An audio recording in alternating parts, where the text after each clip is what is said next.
আসসালামু আলাইকুম everyone, welcome to study line. আজকে আমি কথা বলবো কনভারসেশন বিটুইন ডক্টর অ্যান্ড পেশেন্টের আরও একটি নতুন পার্ট নিয়ে, যেখানে আমি নতুন একটা টপিক নিয়ে আলোচনা করছি। সেটা হলো ফিভার অর জ্বর হলে আমরা ডক্টরের সঙ্গে কীভাবে কথা বলতে পারি। তো চলুন শুরু করা যাক।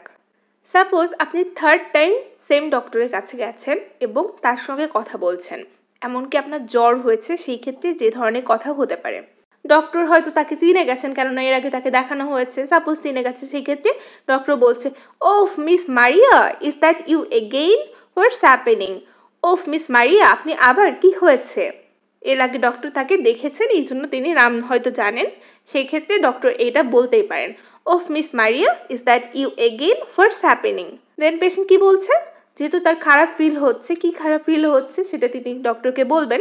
I feel very ill, I am কফিং অ্যান্ড স্নিজিং। আমি খুব অসুস্থ বোধ করছি, আমি কাশি এবং হাঁচি করছি। হয়তো পেশেন্টের ঠান্ডা লেগেছে বা হাঁচি কাশি হচ্ছে, সেই জন্য পেশেন্ট কি বলতে পারে, I feel very ill, I am কফিং অ্যান্ড স্নিজিং। আমি খুব অসুস্থ বোধ করছি, আমি কাশি এবং হাঁচি করছি। And I feel hot and suddenly I feel cold all the time. আমি গরম অনুভব করছি এবং হঠাৎ আমি সবসময় ঠান্ডা অনুভব করি। হয়তো পেশেন্টের জ্বর এসেছে, কেননা আমি টপিকটা আলোচনা করছি ফিভার নিয়ে। পেশেন্টের যদি ফিভার ও জ্বর হয় তাহলে যে ধরনের কথা হতে পারে সেটা নিয়ে আজকে আলোচনা ছিল। তাহলে পেশেন্ট কি বলছে, and I feel hot and suddenly I feel cold all the time. তাহলে জ্বরের যে সিমটমসগুলো সেগুলো তিনি ডক্টরের কাছে এক্সপ্লেইন করছেন। আমি গরম অনুভব করছি, হঠাৎ ঠান্ডা অনুভব করছি, আমার জ্বর হয়েছে, আমার হাঁচি হয়েছে, কাশি হয়েছে, এগুলো তিনি ডক্টরের কাছে বলছেন।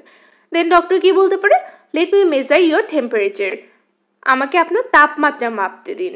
ডক্টর যদি মনে করেন যে তার তাপমাত্রা মাপতে হবে ও জ্বর হয়েছে কিনা সেটা চেক করতে হবে, সেই জন্য তিনি বলতে পারেন, let me measure your temperature. আমাকে আপনার তাপমাত্রা মাপতে দিন। And let me know if you have any other symptoms. এবং আপনার অন্য কোনো উপসর্গ থাকলে আমাকে জানান। পেশেন্টের যদি ঠান্ডা গরম লাগা ছাড়া, কাশি হাঁচি করা ছাড়াও যদি আরও কোনো উপসর্গ থেকে থাকে বা আরও কোনো সিমটমস যদি তিনি ফিল করেন, তাহলে সেক্ষেত্রে ডক্টর কি বলতে পারে, and let me know if you have any other symptoms. এবং আপনার অন্য কোনো উপসর্গ থাকলে আমাকে জানান। দেন পেশেন্ট কি বলতে পারে, ওহ ইটিং মেক্স মি সিক। ওহ খাবার আমার অসুস্থ করে তোলে, বা ক্ষুধা মন্দা বা খাবারের অরুচি বলা যায় এটাকে। দেখা যায় জ্বর হলে কিন্তু খাবারে একটা অনীহা তৈরি হয়, যার জন্য জ্বর আসলে খেতে মন চায় না বা খাবারে একটা অরুচি ভাব আসে। সেই ক্ষেত্রে পেশেন্ট কি বলতে পারে, যদি তার ক্ষুধা মন্দা বা খাবারের অরুচি হয়, of eating makes me sick. Then doctor কি বলতে পারে, oh your temperature is really high. Suppose তার টেম্পারেচারটা অনেক বেশি। সাধারণত মানুষের যে তাপমাত্রা থাকার কথা তার থেকে তার তাপমাত্রাটা অনেক বেশি, বা তার জ্বর হয়েছে, সেই জন্য ডক্টর কি বলতে পারে, আপনার তাপমাত্রা সত্যিই বেশি। And this looks very much like flu to me. এটি আমার কাছে ফ্লুর মতো লাগছে। ফ্লু বা জ্বর বা অন্য কোনো উপসর্গ, সেটা যে কোনো ধরনের জ্বর হতে পারে, এটা টেস্টের মাধ্যমে আসলে বের করা সম্ভব, কিন্তু ডক্টরের কাছে মনে হয়েছে এটা একটা ফ্লু। দেন ডক্টর সেই ক্ষেত্রে কি বলতে পারে, and this looks very much like flu to me. এটি আমার কাছে ফ্লুর মতো লাগছে। এরপর ডক্টর আরো কি বলতে পারে, so the best action plan is to go back home right now and stay in bed until you start feeling better. তাই সবচেয়ে ভালো পরিকল্পনা হলো এক্ষুনি বাড়ি ফিরে যাওয়া, এবং যতক্ষণ না আপনি ভালো বোধ করতে শুরু করেন ততক্ষণ বিছানায় থাকুন। অর্থাৎ ডক্টর এখানে তাকে বেড রেস্ট করতে বলছে, তাকে তাড়াতাড়ি বাড়ি ফিরে যেতে বলছে, বাইরে বেশিক্ষণ ঘোরাফেরা করতে নিষেধ করছে। সেই ক্ষেত্রে ডক্টর এটা বলতেই পারেন, কারণ ডক্টরের কাছে মনে হয়েছে বাড়ি গিয়ে যদি সে রেস্ট নেয় এবং তার প্রেসক্রাইব করা মেডিসিনগুলো ইউজ করে, মেডিসিনগুলো খায়, তাহলে হয়তো তিনি তাড়াতাড়ি সুস্থ হয়ে যাবেন। সেই ক্ষেত্রে ডক্টর বলতে পারে, so the best action plan is to go back home right now and stay in bed until you start feeling better. তাই সবচেয়ে ভালো পরিকল্পনা হলো এক্ষুনি বাড়ি ফিরে যাওয়া, এবং যতক্ষণ না আপনি ভালো বোধ করতে শুরু করেন ততক্ষণ বিছানায় থাকুন। অর্থাৎ ডক্টর তাকে বেড রেস্ট নেওয়ার পরামর্শ দিচ্ছে। দেন পেশেন্ট কি বলতে পারে, উইল ইউ প্রেসক্রাইব এনিথিং? আপনি কি কিছু প্রেসক্রাইব করবেন? ডক্টর কোনো ওষুধ তাকে লিখে দেবে কিনা সেটা জানার জন্য পেশেন্ট এটা বলতে পারে, will you prescribe anything? Then doctor কি বলতে পারে, I hope you start feeling better. আমি আশা করি আপনি ভালো বোধ করা শুরু করবেন।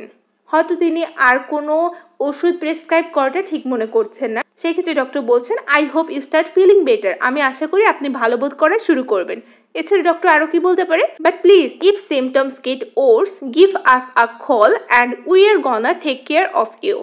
কিন্তু অনুগ্রহ করে লক্ষণগুলি যদি আরো খারাপ হয় তবে আমাদের একটি কল করবেন এবং আমরা আপনার খেয়াল নেব। যদি পেশেন্টের কাছে মনে হয় যে তার অবস্থা আরো বেশি খারাপ হচ্ছে, জ্বরটা আরো বেশি হচ্ছে অথবা ফ্লু যেটা হয়েছে সেটা যদি আরো বেশি মনে হয়, তাহলে ডক্টরের কাছে অথবা তাদের যে ইমার্জেন্সি কেয়ার আছে সেখানে একটি ফোন করতে বলছে, যাতে ক্লিনিক থেকে তাকে টেক কেয়ার করার জন্য লোক পাঠানো হয়। সেই ক্ষেত্রে ডক্টর কি বলতে পারে, but please if symptoms get worse give us a call and we are gonna take care of you. কিন্তু অনুগ্রহ করে লক্ষণগুলো যদি আরো খারাপ হয় তবে একটি কল করবেন, আমরা আপনার খেয়াল নেব। দেন পেশেন্ট কি বলতে পারে, okay thank you doctor. Patient তখন ডক্টরকে থ্যাংক ইউ জানাতে পারে। এরপর ডক্টর কি বলতে পারে, but my hope really Miss Maria you will start feeling better and I want see you as often. কিন্তু আমি আশা করছি সত্যিই মিস মারিয়া আপনি ভালো বোধ করতে শুরু করবেন এবং আমি আপনাকে প্রায় অসুস্থ দেখতে পারবো না। হয়তো এখানে পেশেন্টকে ডক্টর এটা বলছে কারণ এর আগেও তিনি এসেছেন 2 বার করে, ডক্টর তাকে চিনে ফেলেছেন যে এই পেশেন্টটা বারবার আসছে, তিনি বারবার অসুস্থ হচ্ছেন, সেই জন্য ডক্টর এটা বলতেই পারেন যে ডক্টর আর তাকে অসুস্থ দেখতে চাচ্ছেন না, এই জন্য ডক্টর এটা বলতে পারে, but my hope really Miss Maria you will start feeling better and I won't see you as often. কিন্তু আমি আশা করছি সত্যি মিস মারিয়া আপনি ভালো বোধ করতে শুরু করবেন এবং আমি আপনাকে প্রায় অসুস্থ দেখতে পারবো না। তো এই ছিল আমার আজকের কনভারসেশন ফিভার নিয়ে।